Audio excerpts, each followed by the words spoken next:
अब आइए वैदिक धर्म, जहाँ से हिंदू धर्म की शुरुआत हुई, जिसको आप सनातन कहते हैं। सनातन मतलब बहुत दिन पुराना, इसी को सनातन का मतलब क्या हुआ कि बहुत पुराना, यानी हम वैदिक काल से चले आ रहे हैं, इसी को आप सनातन कहते हैं। लोग नहीं बोलते हैं राजनीति के लोग कि हमारा धर्म क्या है, सनातन मतलब अधुनातन नहीं है, आधुनिक नहीं है, हम बहुत पुराने से हैं। बाकियों के धर्म से हमारा पहले से है। जैसे मुस्लिम धर्म या जो क्रिश्चियन धर्म है उससे हम काफी पहले से हैं। तो काफी कहाँ से पहले से है? वैदिक समाज से है। अब जो वैदिक समाज ऋग्वैदिक समाज की बात करेंगे तो यही सब बातें हैं। नारी को आदर है वहाँ, नहीं? वो लोग वेद रच रही है कि नहीं? ये सब हिंदू धर्म में है। हमने नारी को आदर दिया, संयुक्त परिवार की बात की। तो ये सब जो मूल बात है, अगर इससे कोई भिन्न बात करता हो, इससे भी भिन्न हो सकता है। भिन्न क्या हो सकता है? भाई हम पाखंड कर दें, नहीं कर सकते हैं कि नहीं? हम जातिवाद पैदा कर दें, हम ऊंच नीच पैदा कर दें। इसका मतलब है कि ये धर्म का हिस्सा नहीं है, ये तो बेकार हिस्सा है। यानी धर्म में क्या आ गई? विकृति आ गई। विकृति आ गई मतलब कुरीति आ गई।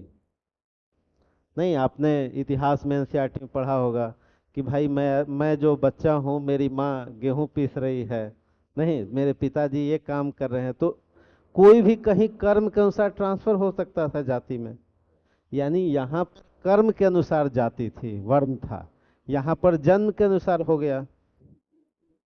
नहीं, हिंसा तो इसमें है ही नहीं। आप अगर हिंसक हो जाते हैं, हिंसा करने लगते हैं, तो ये हिंदू धर्म की जो धारण करने की जो क्षमता है उससे आप क्या कर रहे हैं?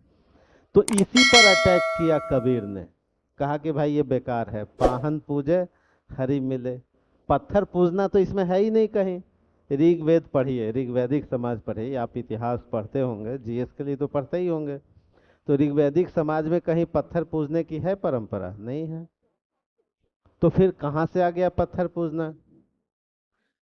बताइए। ऋग्वैदिक समाज में हमने प्रकृति के हर रूपों को देवता माना, तो अब ये चीजें बदल गई। यहाँ उत्तर वैदिक काल से नारी की स्थिति खराब होने लगी, नहीं?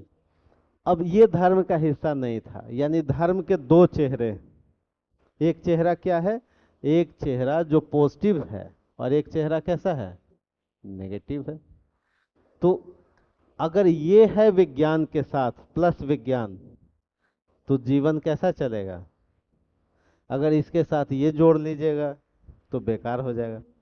तो किस धर्म की बात कर रहा है? वास्तविक धर्म की बात कर रहा है। यहाँ पर ये धर्म के बिना का मतलब क्या हुआ? वास्तविक धर्म के बिना। उस धर्म के लिए नहीं कि भाई जिसमें हिंदू मुस्लिम झगड़ा करें या बाकी लोग एक दूसरे के विरोधी हो जाएं, ये धर्म का चेहरा नहीं। तो अब सोचिए कि वास्तविक धर्म के बिना विज्ञान क्या है? लंगड़ा।